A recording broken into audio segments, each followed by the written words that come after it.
I wanted to pop in really fast before the episode started to remind you that I am offering strategy sessions. This is something that's new to me, but I've done a few and I have loved every minute of them. If you're interested in doing a strategy session for free, I only have a few spots left. Make sure that you email me at lydia@dacbalance.com to reserve your spot. That's lydia@dacbalance.com. Be sure to reach out.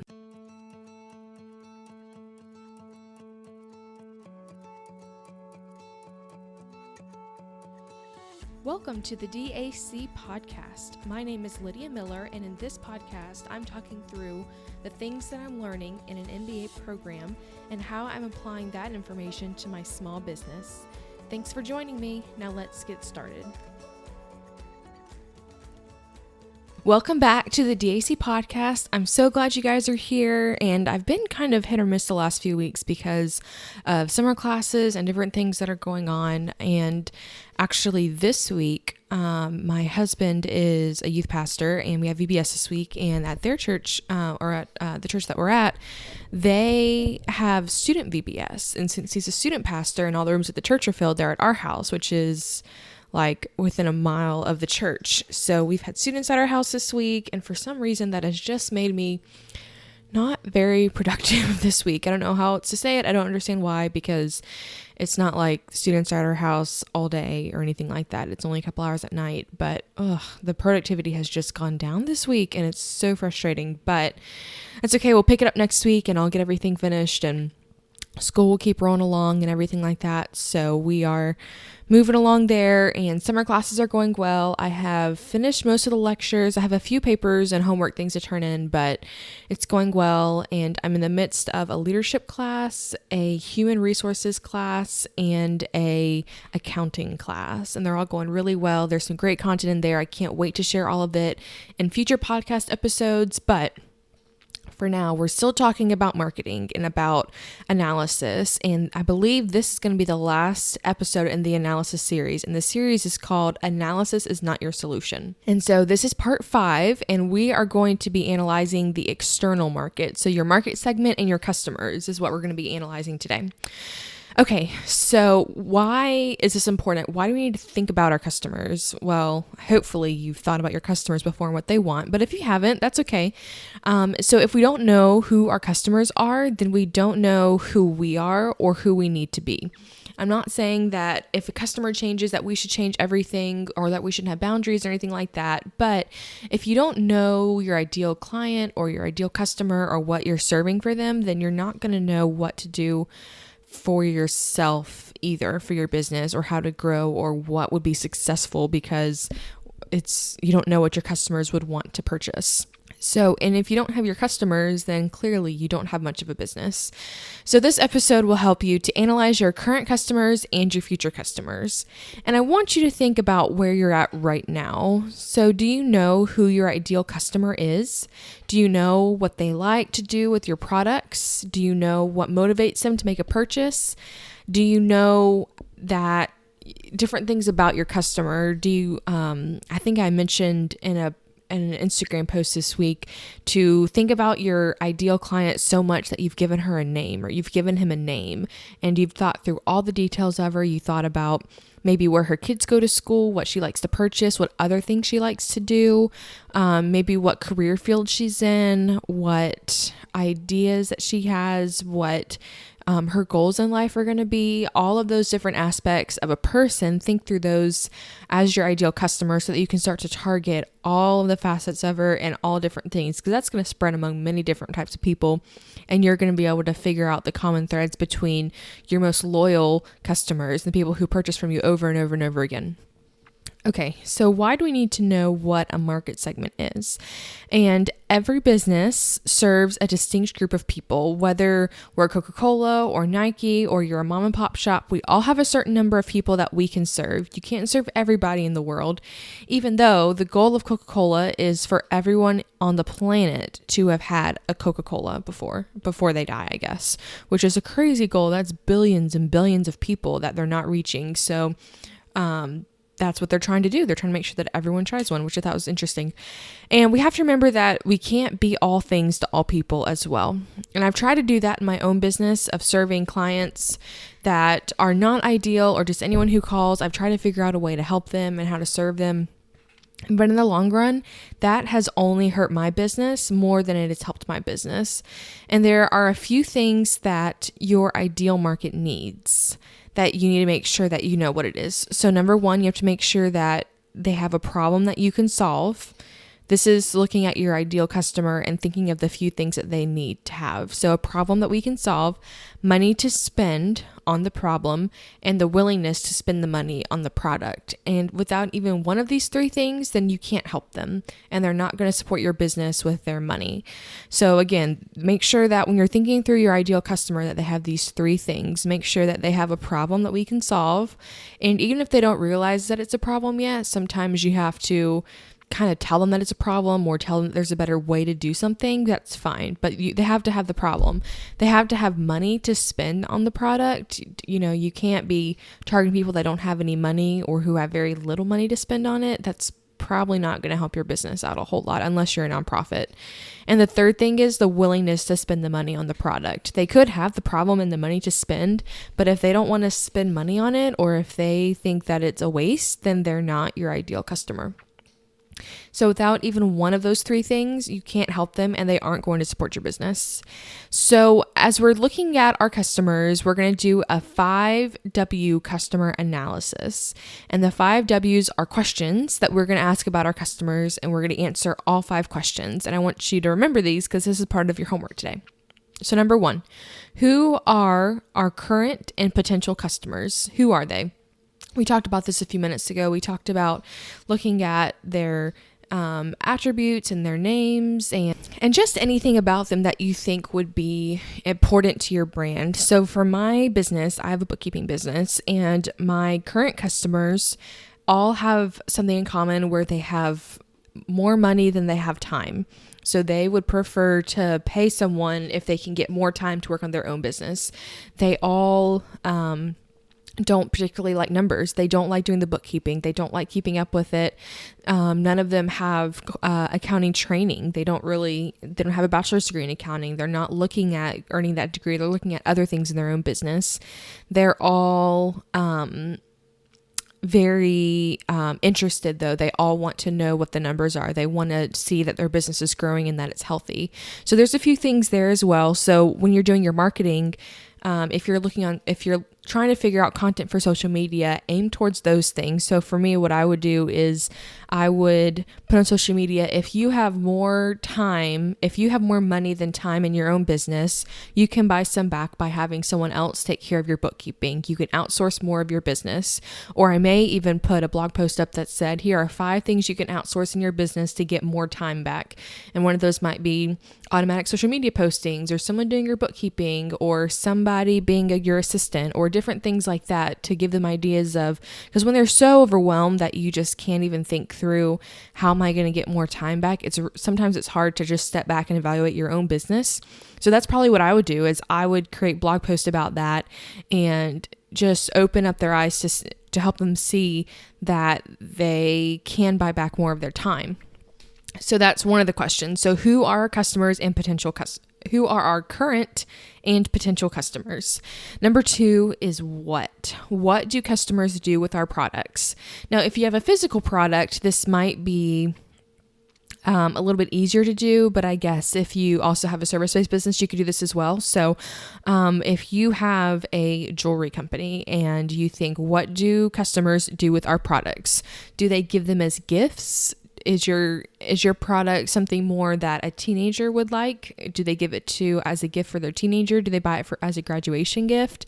Do they wear it to some fancy event? Do they wear it with something every day? Do they pair it with something preppy? Do they pair it with something that's more rugged looking? What do they do with your products? How are they using it? Are they not using it? Do they get really excited about your product and purchase it and then just let it sit there and not do anything with it? That's not going to help. So what are they doing with your products? If you have a service-based business, so if you have a bookkeeping business, do they look at the numbers and not understand what they mean? Do they look at your Do they look at the numbers and think, well, I hope that's good, or do they understand it? There's a problem behind all of that as well, and there's more opportunity to serve your customers behind all of those questions when you answer it. For the jewelry company, if they purchase it and give it as a gift, maybe you offer a gift wrapping service with it, so that it's already packaged beautifully, or it comes with packaging if they want to look at it first and they can package it that way, and you have your branding on it. Maybe you do something like that, where if you know what they're purchasing it for, you just make it easier for them to do that with it.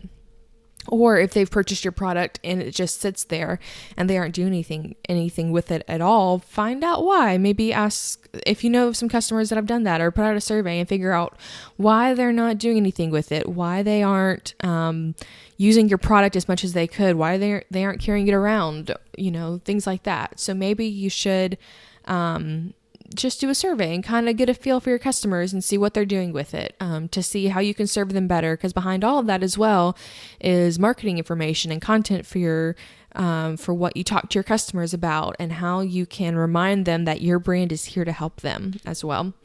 Number 3, where do customers make purchases? So number 1 was who, number 2 is what, number 3 is where. Where do customers make purchases?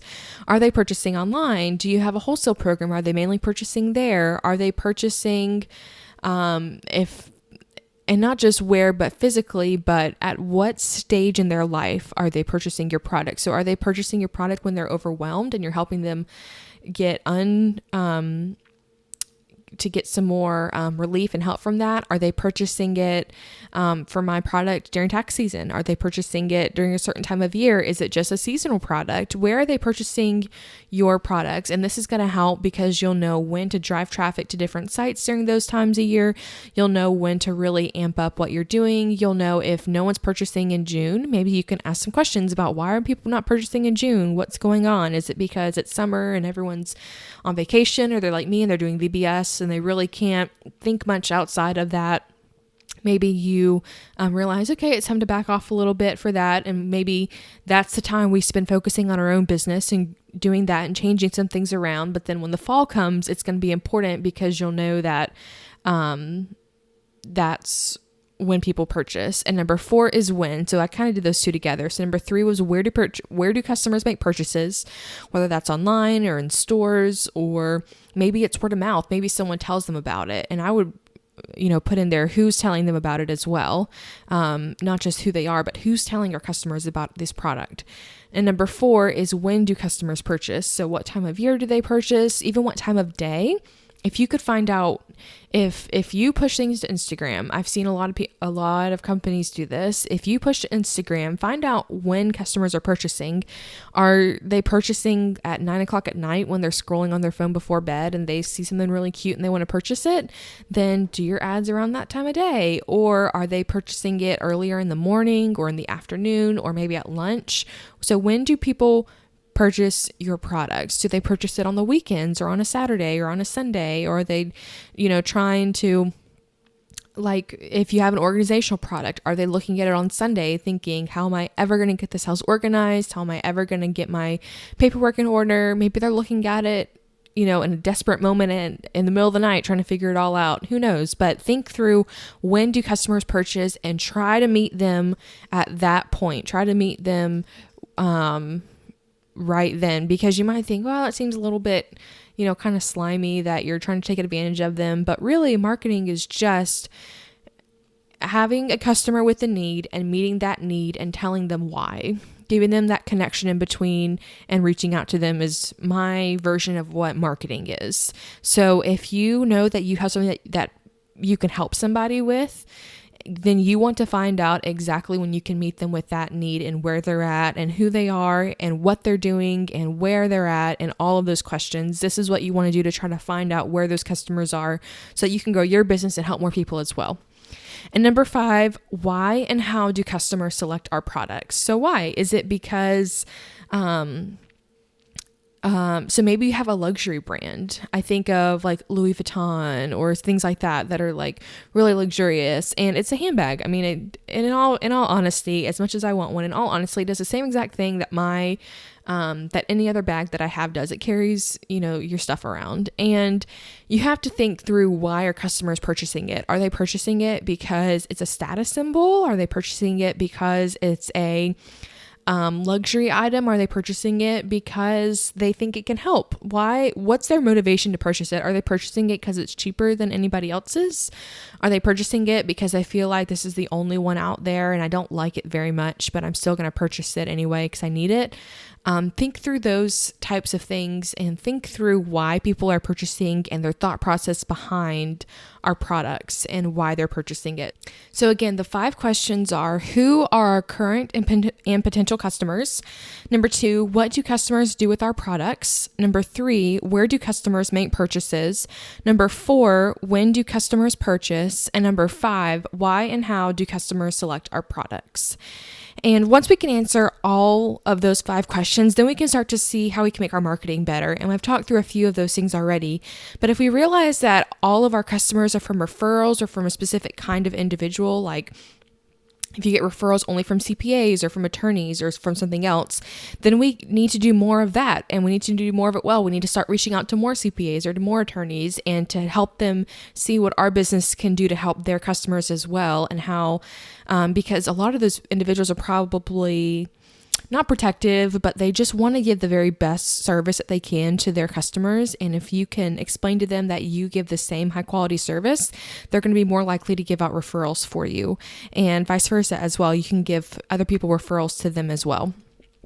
And then you need to do more, like I said, do more of that and do more of it well. And if we find that customers make purchases on our products around holidays, or then make a huge deal out of holidays for your business and do major marketing and push that, do major deals. Or maybe you realize that you just need to change your business to only do it around holidays and around special events that you create your purchases for. I've seen some ads pop up for little girls' dresses, and they're adorable, but they're always holiday themed, and they're always around Thanksgiving or Halloween or Christmas or something like that. And I don't see them do very many everyday lines, but I think that they're really successful because they found out that moms want to purchase dresses for their daughters for holidays, and they have filled that niche, and they've decided to help moms find those dresses during those times, not during the everyday, because you're not going to put your daughter in a dress every single day for the most part, but they have figured out that that's what they can do to help serve their customers better. And they do huge Instagram pushes and marketing pushes during those times. And I think it works for them. I think that's part of the reason why they seem to be very successful right now. And if you find that your customers are shopping at like 10 p.m. on their phones, then you can direct your ads to run at that time. So do you see how knowing this information is basically gold for your business? This is the meat of marketing. This is what we have to know to reach out to people who don't know that they need our product yet, but to explain to them why they need it and to meet them where they're at so that you can help them with your product. So your homework for this episode is to answer the 5 questions: who, what, where, when, and why, and to find the common thread. And you need to find how you can add more people who are who share similar values as your customers. And then I want you to watch the growth, and I want you to do the work as well to make sure that you are meeting those customers where they're at and to act on what you've learned. And I just wanted to share also that you are doing a fabulous job in your business. I want you to keep up the great work, and we will talk to you again next week.